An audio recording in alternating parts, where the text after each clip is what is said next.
మహాత్మా గాంధీ అసలు పేరు మోహన్ దాస్ కరమ్చంద్ గాంధీ అక్టోబర్ 1869 రెండున గుజరాత్లోని పోర్బందర్లో జన్మించారు.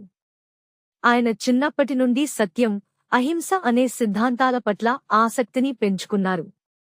న్యాయశాస్త్రాన్ని చదవడం కోసం ఇంగ్లాండ్కు వెళ్లి అక్కడ విద్యను పూర్తి చేసిన తరువాత ఆయన దక్షిణాఫ్రికాలో స్థిరపడ్డారు.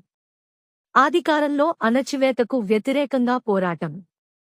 దక్షిణాఫ్రికాలో బ్రిటిష్ వారి వలస పాలనలో భారతీయులపై జరుగుతున్న వివక్షను గాంధీ గమనించారు.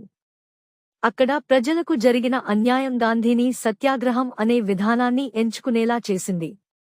సత్యాగ్రహం అంటే సత్యానికి నిలబడడం, అహింస, హింసకు ప్రతిపాదించకపోవడం ద్వారా విజయాన్ని సాధించడం. భారత స్వాతంత్ర్య సమరంలో కీలక పాత్ర. భారతదేశానికి తిరిగి వచ్చిన తరువాత ఆయన బ్రిటిష్ వారి ఆంగ్ల పాలనకు